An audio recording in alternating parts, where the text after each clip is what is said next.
Following the Battle of Unnumbered Tears in the First Age, it was clear that Morgoth was going to win the war against the Elves and the Edain. However, this did not mean things were easy for Morgoth, and his progress into Beleriand was slow and bloody thanks to the Elves of Doriath, the Elves of Nargothrond, and the Men of Brethil. And just when Morgoth was getting the upper hand, a new foe arose to thwart his advance. In this video, we talk about the Gaurwaith, an outlaw band led by Turin, and how they defied Morgoth's armies for 2 whole years. Beleriand after the Battle of Unnumbered Tears was a grim place. The north had fallen to Morgoth's forces, Dorthonion had been conquered for a second time, the Sons of Feanor had been driven far away to the south, Hithlum had been taken over by the Easterlings, and even in the west, the Falas had been overthrown. Those that had not been killed or enslaved fled south, some taking haven in places like Nargothrond or Doriath, or the new havens that had been built at Sirion. But those who could not find safety were reduced to living as outlaws, roaming the increasingly dangerous lands, trapped between Morgoth's forces on one side, or Doriath and Nargothrond on the other.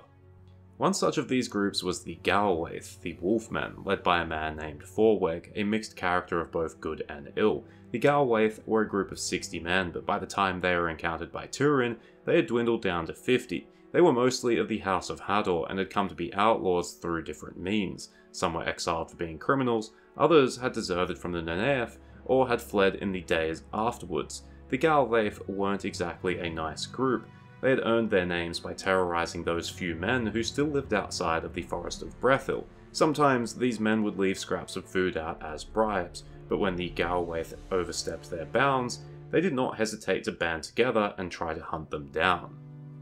So it was that in 485 of the First Age, Turin Turambar, after exiling himself from Doriath, came across the Gaurwaith. At first he joined the band as a regular outlaw, but not before killing one of the other members who attacked him. However, when the Gaurwaith were near to the homesteads of the local men, Turin encountered a woman that was fleeing and killed the first of her assailants without hesitation the moment he appeared, expecting it to be an orc. Instead, it was Forweg. But Turin did not show remorse after realizing the depths of depravity that the Gaurwaith had sunken to. Returning to the Gaurwaith, Turin gave the outlaws an ultimatum. They would make him captain, or they could kill him. Surprisingly, thanks to the urging of Androg, who was Forweg's companion that Turin had spared, the outlaws decided to make him captain in hope that he would lead them to better fortunes. As captain, Turin immediately began implementing some changes to the Gaurwaith. Firstly, he moved the group westward away from the local men, and secondly, he made a rule that they would no longer harm men or elves. Not all of the Gaurwaith took a liking to these new rules, and Turin's leadership was fraught with danger, made worse by the fact that the situation in Beleriand was deteriorating even further. Immediately after the Unnumbered Tears, Morgoth was in the dominant position. His primary foes in the north had been destroyed. However, he still had powerful forces arrayed against him, such as Doriath, Nargothrond, and Gondolin, and unlike in the past, his enemies were now entirely on the defense, unwilling to commit to large-scale battles. His main foes at this time were the Men of Brethil and the Elves of Doriath, and both had caused him troubles for many years, ambushing his forces and then melting away into the forests where they could not easily be reached. As a result, Morgoth's advance into West Beleriand had been a slow grind for over a decade.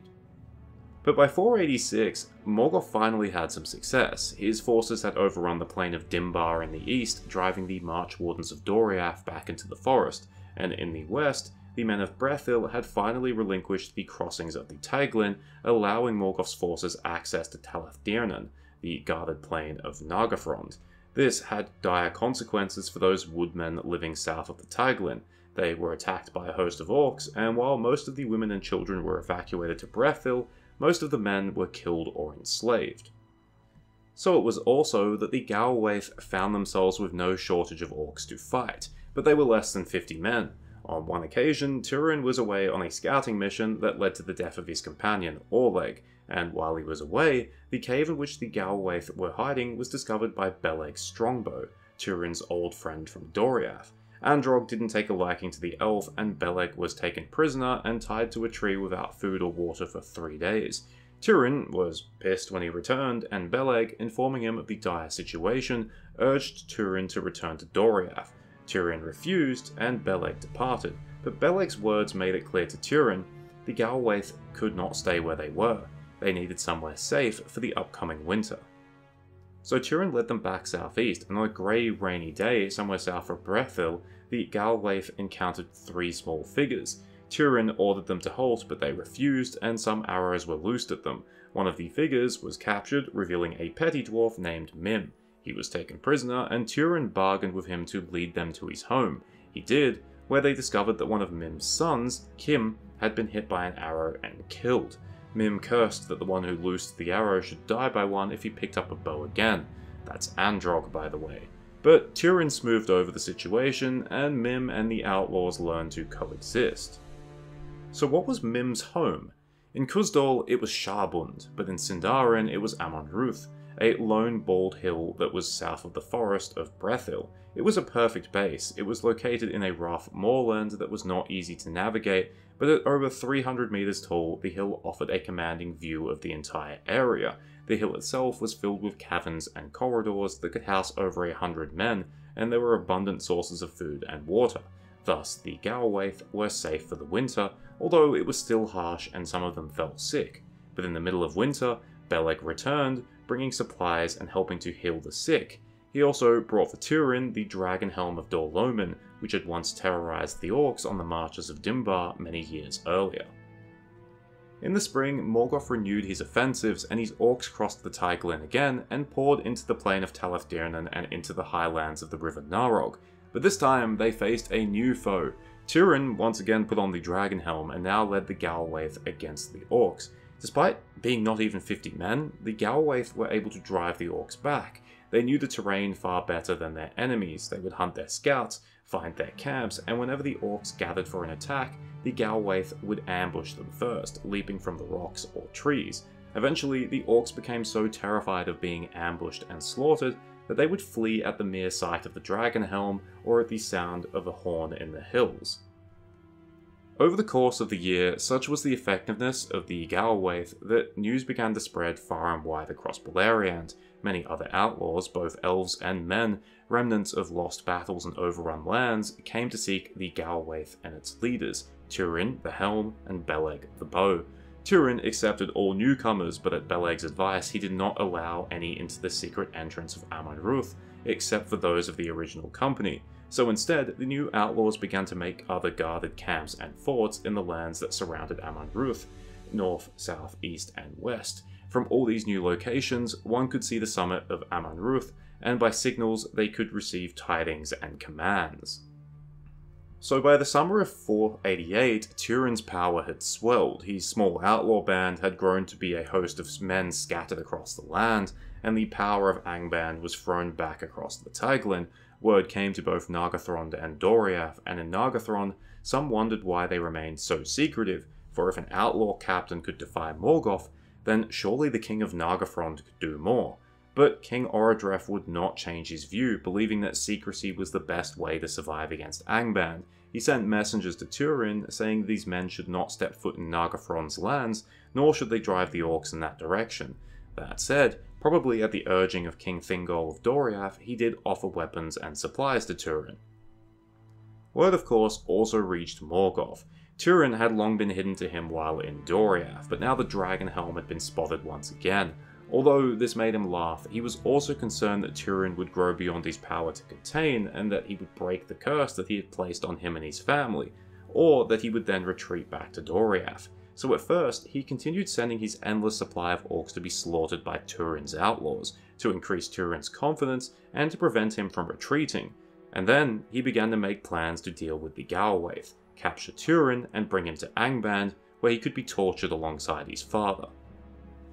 And Turin's confidence did increase. He named all the land between the Teiglin and the west march of Doriath as Dor Cuathol, the land of bow and helm.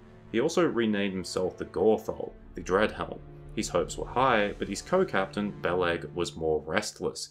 He was aware that although they had driven back Morgoth's forces, they had merely burned the fingertips of his black hand, and that next year, and the year after if they survived, the orcs would continue returning in greater numbers. He was then without hope for the long term, and he advised that Turin either return to Doriath, or at least retreat to a more defensible place, because Amon Ruth could be easily seen and surrounded.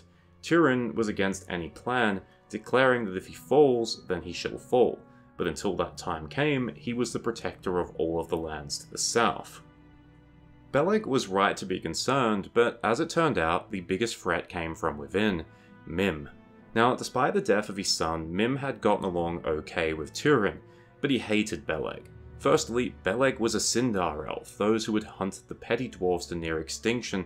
On top of that, when Androg used a bow again and was struck by a poisoned arrow, it seemed like Mim's curse would be fulfilled, but Beleg ended up healing Androg, saving his life. And finally, there was simple jealousy. When Beleg arrived, Turin spent far less time with Mim, and far more time with his old elvish friend. How the story actually unfolded depends on the tale. In one version of events, Mim knew there were orcs lurking near to Amon Ruth, and intentionally sought them out. In another version, Mim did not seek them out, and was instead captured alongside his son, Ibun. The first is the more common, and we'll go with that. Mim was captured and made some demands. The orcs pay him the weight in iron of every man they killed or captured, except for Beleg and Turin, for which he was to be paid in gold. After the Gaurwaith were destroyed, he wanted his home to be left alone, and finally, he wanted Beleg to be left alive for him to deal with personally. Oh, and he wanted Turin to be set free. Like I said, Mim did actually like him.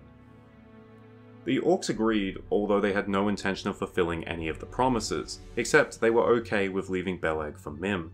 To ensure Mim followed through with his promise to lead them on a secret path to Amon Ruth, they took Ibun as a hostage, so regardless of any reservations he might have now been having, Mim was obliged to agree.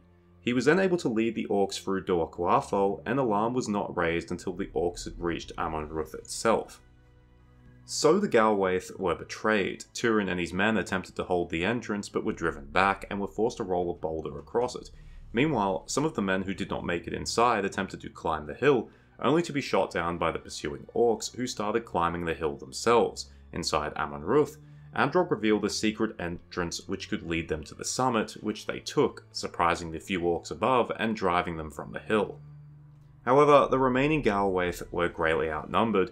They were forced to hold the edge of the summit, and many of them were killed by the arrows from below. Androg was mortally wounded.